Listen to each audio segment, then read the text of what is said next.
नमस्कार, मैं हूं आपके साथ गौरव राजेंद्र। बुलेटिन की शुरुआत करते हैं। झज्जर के कोलाना में रक्षा मंत्री राजनाथ सिंह ने पृथ्वीराज चौहान की मूर्ति का अनावरण किया।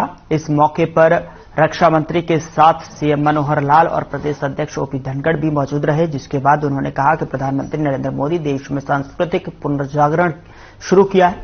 अब देश के लोगों को इतिहास की सही जानकारी मिल रही और साथ ही उन्होंने हरियाणा को वीरों की धरती बताते हुए कहा कि यहां हर गांव में वीरों की पट्टिका लगी है। ये राज्य के लोगों के लिए गर्व की बात है। इसके साथ ही सीएम मनोहर लाल ने कहा कि दुर्भाग्यपूर्ण रहा है कि अभी तक किसी सरकार ने हमें इतिहास का विकृत स्वरूप दिखाया, लेकिन आज केंद्र की सरकार सही इतिहास से लोगों को रूबरू करवा रही है। वहीं हरियाणा ने भी संत महापुरुष विचार प्रसार योजना बनाकर हमारे महापुरुषों को याद करने की बड़ी पहल की है।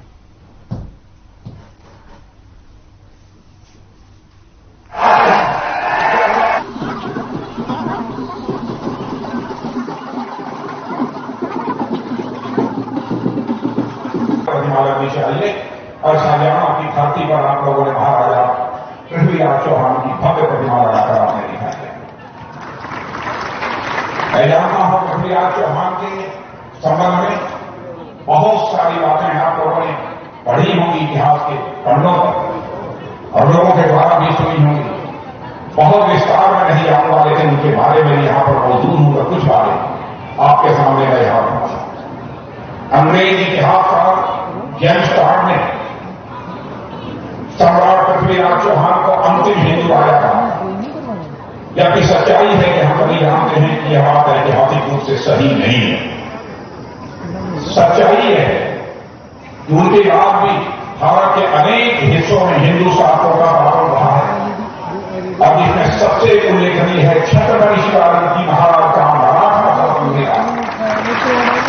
यदि हम दिल्ली की बात करें तो दिल्ली पर भी अंतिम हिंदू शासक हेमू थे, जिन्होंने 20 विक्रमादित्य की उपाधि धारण किया था। हेमू विक्रमादित्य ने ही 1556 में लड़ी गई इसी पानीपत हरियाणा की पानीपत की दूसरी लड़ाई में मुगल शासक अकबर का मुकाबला किया। पूरी लड़ाई में हेमू का पड़ा भारी रहा, मगर अचानक तीर लग जाने के कारण वह जमीन पर गिर पड़े। परिणाम स्वरूप हेमू विक्रमादित्य को हार का सामना करना पड़ा। इसके बावजूद भी इतिहासकार टॉड ने, अंग्रेज इतिहासकार टॉड ने लिखा है कि सम्राट पृथ्वीराज एक हिंदू शासक थे।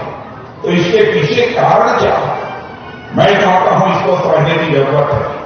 मेरे बहनों भाइयों, मेरा यह मानना है कि सम्राट पृथ्वीराज भारत की उस सांस्कृतिक चेतना और परंपरा के अंतिम शासक थे जो इस देश की मिट्टी में पैदा हुई और यहीं पर पली और यहीं पर बढ़ी। और इस देश पर आक्रमणकारियों के आने का सिलसिला ईसा के जन्म के 326 वर्ष पहले ही यह प्रारंभ हुआ, मगर सम्राट पृथ्वीराज के शासनकाल तक इस देश पर कोई बाहरी ताकत आकर अपनी सत्ता स्थापित नहीं कर पाई थी। यह करिश्माई शौर्य और पराक्रम का परिचय भी किसी ने दिया था तो पृथ्वीराज चौहान और उसके पहले के शासकों ने दिया। उसके बाद हरेक गांव जो वो होगा या उत्तर 25 होगा, कितने काम कहां से आएंगे उसको निर्भर करता है। लेकिन कुल मिलाकर आपकी मांग के हिसाब से 100 करोड़ रुपया उसमें भी लगाया जाएगा। इसलिए आज में अलग अलग मांग के हिसाब से तो शायद इसलिए नहीं कि उसकी कोई जानकारी पहले से नहीं है, लेकिन मोटे रूप से ये सारे काम अगस्त के दिसंबर के पहले सप्ताह में चुनाव भी सारे समाप्त हो चुके होंगे। एक एक काम की जानकारी आपको पहुंचा दी जाएगी। आपकी वजह है सेक्टर 9 को भी विकसित किया जाएगा और उनकी 2000 लाखों की उपलब्ध भी दिए जाएंगे और 2 महीने में वहां की जो सड़कें, वहां का विकास का काम है जैसे का वो भी पूरा करा दिया जाएगा। जल भराव है खेतों में लगभग 10,000 एकड़ के अंदर जल भराव, ये भी डिप्टी कमिश्नर को आदेश दे दिए हैं। अगले 2 महीने के अंदर पानी इसका बाहर निकाल करके और होने लायक जमीन बन गया है, क्योंकि बहुत बड़ा एरिया है, इसलिए आपकी रबी की फसल उसमें बोई जा सके, इसका जरूर प्रबंध किया जाए। उत्तर प्रदेश के सीएम मनोहर लाल ने हांसी का दौरा किया। अपने दौरे में सीएम मनोहर लाल ने 76वें वार्षिक दीवान समारोह में शिरकत की। कार्यक्रम का आयोजन हांसी के शहीद स्टेडियम में किया गया। आपको बता दें कि सीएम के दौरे को लेकर पुलिस विभाग ने सुरक्षा के कड़े इंतजाम किए थे।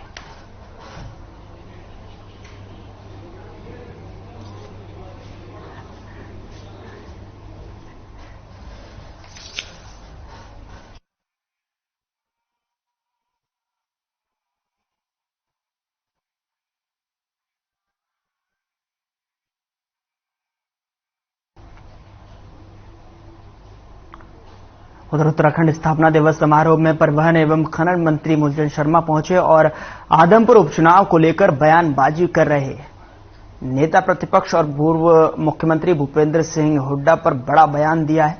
मूलचंद शर्मा ने कहा है कि भूपेंद्र हुड्डा पुत्र मोह में और उन्हें कांग्रेस की जरूरत नहीं है। उन्होंने कहा है कि उपचुनाव में मुख्यमंत्री मनोहर लाल के एक समान विकास की नीति और लोगों के विश्वास की जीत हुई है। वहीं प्रदूषण के बढ़ते स्तर पर जवाब देते हुए मूलचंद शर्मा ने कहा कि दिल्ली के मुख्यमंत्री जानते हैं पराली कहां जल रही है। उन्होंने कहा कि हरियाणा में किसान मजदूर सब जानते हैं कि पराली का प्रबंधन कैसे करना है। छोटा राज्य होने के बावजूद हरियाणा ने सतत विकास किया है। देश के छोटे राज्यों में विकास की गति अधिक है।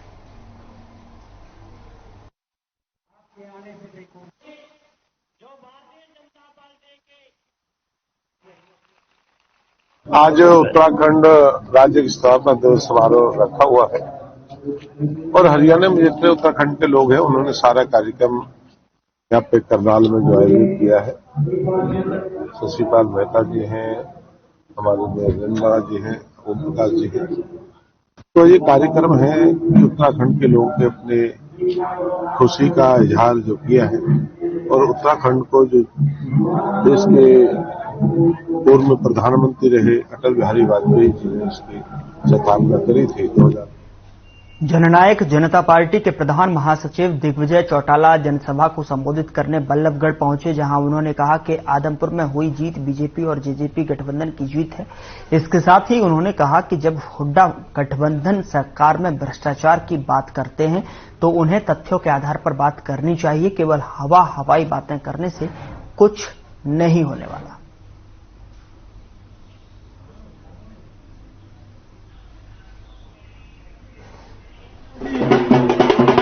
स्थान ग्रहण करें और हवाई बातें करने से काम नहीं चलेगा। कोई फैक्ट्स हैं, वो वकील हैं, पढ़े लिखे आदमी हैं, फैक्ट सामने रखें, क्या घोटाला है क्या है।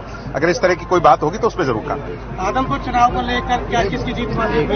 बीजेपी जेजेपी की संगठनात्मक तौर पर जो एकता है उसकी ये जीत है और ये बड़ी जीत है। 2024 चुनाव को लेकर क्या मानते हो? मजबूती से गठबंधन चुनाव लड़ेगा भविष्य के अंदर भी, जब कभी भी चुनाव होंगे, और मजबूती से आगे। उधर सोनीपत के मोतीलाल नेहरू स्पोर्ट्स स्कूल में वार्षिक उत्सव समारोह का आयोजन किया गया। इस कार्यक्रम में प्रदेश के राज्यपाल बंडारू दत्तात्रेय ने शिरकत की। कार्यक्रम में उपस्थित लोगों को संबोधित करते हुए राज्यपाल ने कहा कि प्रदेश के युवाओं ने खेलों में बेहतर प्रदर्शन किया है। उन्होंने कहा कि शिक्षा और खेलों में लड़कियों को प्रोत्साहन दिया जाना चाहिए, तभी हम आगे बढ़ सकते हैं। इस कार्यक्रम में सांसद रमेश कौशिक, उपायुक्त ललित सिवाच भी मौजूद रहे।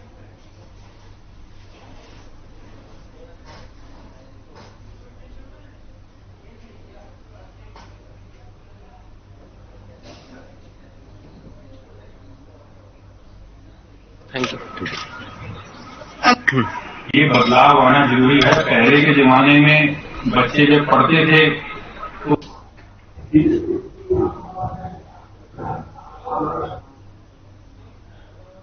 उधर सूर्य कवि पंडित लक्ष्मीचंद के जीवन पर आधारित हरियाणवी फिल्म दादा लक्ष्मी बेहद सफल साबित हो रही है। हरियाणा में हर जगह फिल्म के शो हाउसफुल जा रहे हैं। साथ ही आपको बता दें कि फिल्म कलाकारों का बहादुरगढ़ पहुंचने पर समाजसेवी दलबीर मान ने स्वागत किया। फिल्म के निर्माता निदेशक यशपाल शर्मा ने बताया कि दादा लक्ष्मी फिल्म का पार्ट 2 साल 2023 में रिलीज किया जाएगा। इसके लिए फिल्म को लिखने का काम शुरू हो चुका है। आपको बता दें कि दादा लक्ष्मी फिल्म को 68वां नेशनल फिल्म अवार्ड के साथ 57 इंटरनेशनल अवार्ड भी मिल चुके हैं। दादा लक्ष्मी हरियाणवी भाषा की पहली फिल्म होगी जिसे हिंदी के साथ तमिल, तेलुगु भाषाओं में सब टाइटल के साथ रिलीज किया जाएगा।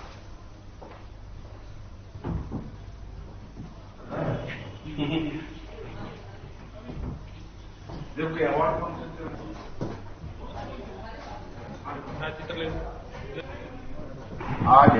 दादा लक्ष्मी फिल्म का प्रमोशन कर रहे हैं हम जगह जगह घूम करके। दादा लक्ष्मी फिल्म 8 तारीख को रिलीज हुई थी और आज हाउसफुल चल रही है। 2-3 जगह को छोड़ करके सब जगह हाउसफुल चल रही है और पूरी मतलब एक क्रांति आ गई है, बदलाव आया है सिनेमा में। सिनेमाघरों में हरियाणवी फिल्म को देखने कोई जाता नहीं था, अब हाउसफुल चल रहे हैं। ये एक चंद्रावल के बाद, चंद्रावल की भी ये रामपाल बलहरा जी जिज्जा तू काला में गोरी घनी के जिज्जा है, वो चंद्रावल के विलेन है। तो हमारे पास मतलब सुमित्रा हुड्डा जी भी आ रही है, बहुरानी सारी चीजें। उधर झज्जर के महाराणा गांव के ग्रामीणों ने अपनी मांगों को लेकर सड़क जाम किया। ग्रामीणों ने बहादुरगढ़ बेरी सड़क में पेड़ ट्रैक्टर ट्रॉली लगाकर रास्ता जाम कर दिया। प्रदर्शन कर रहे किसानों का कहना था कि खेतों में जलभराव से उनकी फसलें खराब हो रही हैं और साथ ही साथ खेतों से पानी निकालने के लिए वो कई बार अधिकारियों को अवगत करा चुके हैं, लेकिन इसके बाद भी प्रशासन कोई कार्रवाई नहीं कर रहा है। किसानों ने प्रशासन से इस मामले में जल्द से जल्द कार्रवाई करने की मांग की है।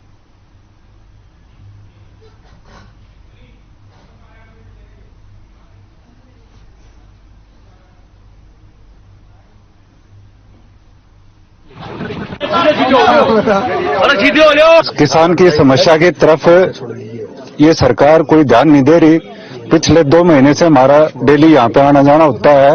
ये तमाम खेत पानी से भरे हुए हैं, इनकी एक फसल बर्बाद हो चुकी है।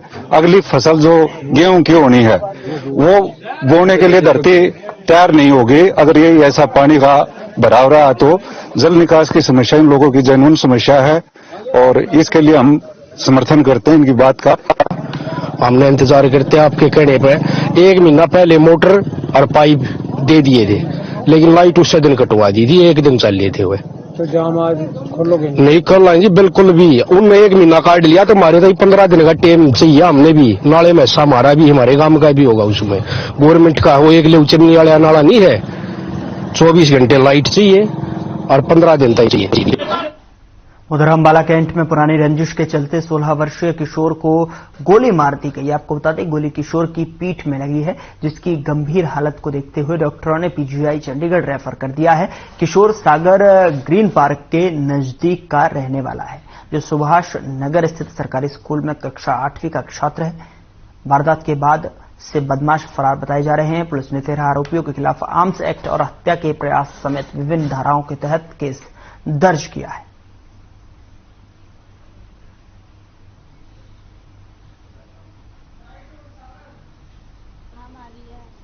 हम टांगरे के तरफ बैठे थे, कपड़े कुपड़े लेके आए थे। फिर फोन फान आया, वो गाली बकने लग गया कि हाँ भाई तुम कहाँ हो, ये वो बात किसी और की थी। वो मार को फोन कर रहा था। फिर कह रहा तुम बंदे पे आ जाओ। हम बंदे पे गए, 2 घंटा उन्होंने उलझाए रखा कि आ जाओ, मैं यहाँ खड़ा हूँ, आ जाओ यहाँ खड़ा हूँ, आ जाओ यहाँ खड़ा हूँ। तो ऐसे लड़कों ने घेर घेर के मारा, गाली दी बस, और पत्थर मारे हैं, फिर गोलियां चली है। पहले आगे लगी है सीने पे, फिर पीछे मारी गोली। टांगरी नदी पूर्व न्यू प्रीत कॉलोनी में चली थी। 2 पड़ोसियों के आपस में कोई पहले इनकी रंजिशबाजी से उसमें चक्कर में लड़ाई झगड़ा हो गया था, जिसमें एक पार्टी ने दूसरे लड़के को गोली मार दी। तो पहले से आपस में पड़ोसी है, कोई झगड़ा रंजिश है आपस में। उस दिन बैठे वो पी खा रहे होंगे आपस में, किसी बात को लेकर इनका झगड़ा हो गया। उधर इंद्री के धूमसी गांव में एक युवक सरदार राम का शव मिलने से सनसनी फैल गई। मृतक के परिजनों ने युवक की हत्या की आशंका व्यक्त की है। परिजनों का कहना था कि सरदार राम 2 दिनों से लापता था। परिजनों ने मृतक के लापता होने की शिकायत पुलिस में दर्ज कराई थी। पुलिस ने शिकायत दर्ज कर युवक की तलाश शुरू कर दी थी। आपको बता दें कि मामले की जानकारी देते हुए पुलिस ने बताया कि लापता युवक का शव गन्ने के खेत से बरामद हुआ है। पुलिस ने शव को कब्जे में लेकर पोस्टमार्टम के लिए भेज दिया है। साथ ही आपको बता दें कि पुलिस अधिकारी जगदीश ने बताया कि मामले की जांच शुरू कर दी गई है।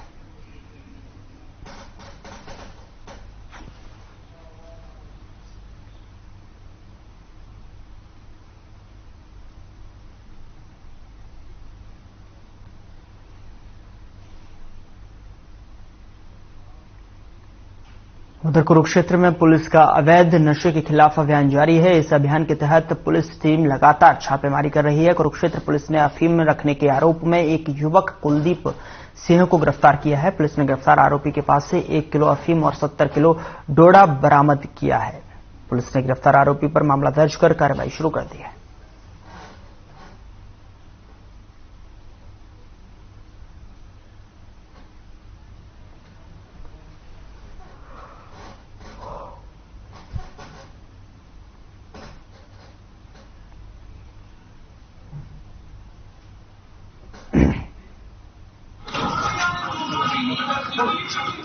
कल 12 नवंबर को एक कुरुक्षेत्र पुलिस को बड़ी सफलता हासिल हुई है। नशे के विरुद्ध अपनी कार्रवाई को हमने आगे बढ़ाते हुए कल शाहबाद में हमारी एंटी नारकोटिक सेल ने एक बड़ा कैच पकड़ा है। इसमें कुलदीप नाम का व्यक्ति जो ट्रक में सवार था उसको काबू किया। उसके पास से 1 किलो अफीम व 70 किलो चूरापोश की बरामदगी हुई। खबर अंबाला से है, जहां रेलवे अंडरब्रिज का मरम्मत का कार्य चल रहा है, जहां हजारों की संख्या में लोगों का आना जाना होता है, लेकिन खड्डे होने के कारण हादसे की वजह बन रही है।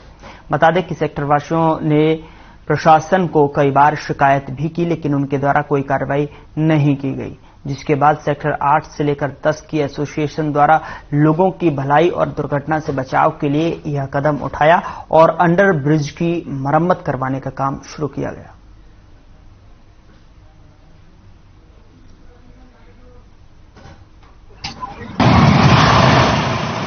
सान्या जी, जो ये इनको के साथ से जो रेलवे का अंडर पासवे बना हुआ है, इसके अंदर हम माइनर रिपेयर का काम करवा रहे हैं। सेक्टर 8, 9 और 10 तीनों सेक्टर्स की वेलफेयर एसोसिएशन मिलके, क्योंकि ये रास्ता वैसे तो बहुत अच्छा बना हुआ था और लोगों के लिए बहुत सुविधाजनक है। ये जब से ये रास्ता बना है, काफी ट्रैफिक जो है वो जो हमारे फ्लाईओवर से जाता है, आधा ट्रैफिक हमारा डाइवर्ट हो गया इस एरिया से भी। तो अब यहाँ पे आवागमन कैंट जाने वाले लोगों के लिए, पंजाब जाने वालों के लिए, सबके लिए एक रास्ता है ये 8, 9, 10 और इसके पीछे जितनी आबादी है, कुछ गाँव के लोग भी यहाँ से निकलते हैं। उधर अंबाला कैंट नागरिक अस्पताल में बीते दिनों 30वीं मंजिल से युवक के कूदकर आत्महत्या करने का मामला सामने आया था। वहीं गृह मंत्री अनिल विज ने मामले को संज्ञान में लेते हुए नागरिक अस्पताल का निरीक्षण किया और पीडब्ल्यूडी एक्सएन को अस्पताल की खिड़कियों में ग्रिल लगाने के आदेश दिए। इसके साथ ही एसएचओ को भी इस मामले की बारीकी से जांच करने के निर्देश दिए।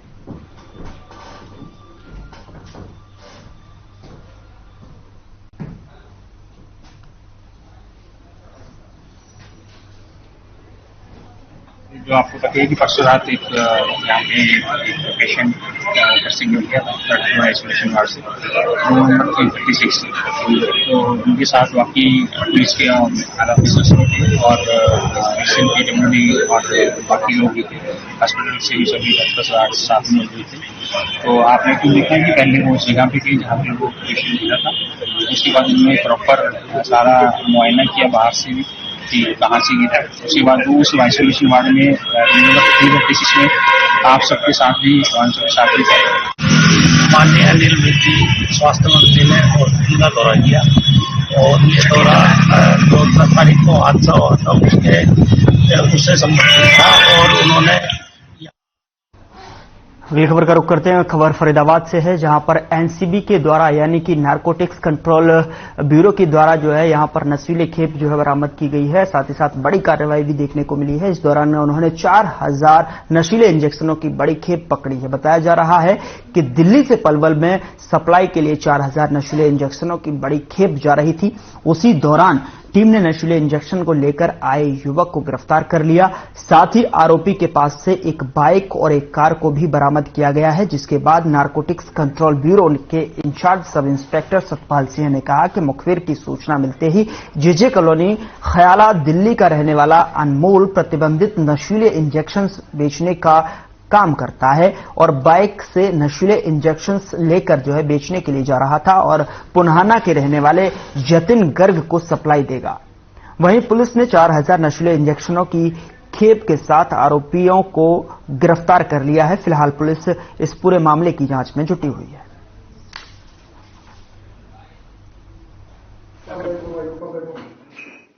देखिए, हमने 2 लड़कों को गिरफ्तार किया है, एक जतीन मेवात से और दूसरा अनमोल दिल्ली का रहने वाला है, और 4000 पेंटाजोसिन इंजेक्शन इनसे बरामद किए गए हैं तथा ये हमें गुप्त सूचना मिली थी कि दिल्ली से कुछ लड़के नशीले इंजेक्शन लेकर के पलवल व मेवात में सप्लाई करने जा रहे हैं। तो उसी की गुप्त सूचना के आधार पर हमने दीनदयाल उपाध्याय चौक पलवल के पास नाकाबंदी करके 2 लड़कों को गिरफ्तार किया। उनकी गाड़ी, एक अर्टिका व मोटरसाइकिल को भी और 4000 इंजेक्शन पेंटाजोल सहित काबू किया।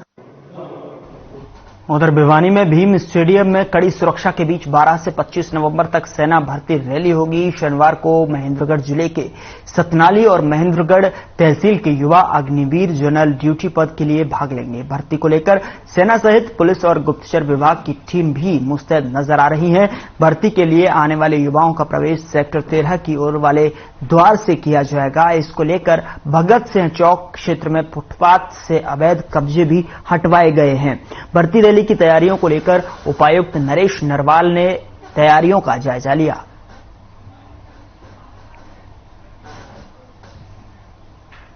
मैं अग्निवीर की भर्ती चल रही है यहाँ पर, मैं उसके लिए आया हूँ। और वैसे मैंने कई महीने से मैं तैयारी कर लग रहा था, तो अब इसका प्रोसेसर सही चल रहा है। वैसे तो मैं भर्ती देखने के लिए आया था, वो मेरे साथी भी कई रेस का भी सही सिस्टम है, वैसे इंतजाम भी सही किया है। वैसे भर्ती प्रक्रिया के लिए फॉर्म अप्लाई किया था। आज की भर्ती हमारी 2 डिस्ट्रिक्ट की, नारनौल और अटेली की, तो वहां से दोस्त आए साथ भी। इंडियन आर्मी में लगने का सपना था, तो आज वो पूरा होगा। आज की प्रक्रिया में पता चलेगा सर, आज जी जान से दौड़ेंगे। अग्निवीर रिक्रूटमेंट रैली भिवानी में 12 तारीख से 25 तारीख तक आयोजित की गई है और इसमें 4 जिले के कैंडिडेट्स पार्टिसिपेट करेंगे, भिवानी, चरखी दादरी, महेंद्रगढ़ और रेवाड़ी। जैसे कि आज से स्टार्ट है। आज महेंद्रगढ़ जिले से 2 तहसील महेंद्रगढ़ और सतनाली, इनके कैंडिडेट्स ने पार्टिसिपेट किया है और सारे बंदोबस्त किए गए हैं। आर्मी का भी पूरा स्टाफ है, उन्होंने अपने हिसाब से तो भीम स्टेडियम में ये रैली आयोजित करवाई जा रही है। फिलहाल बुलेटिन में इतना ही। नमस्कार।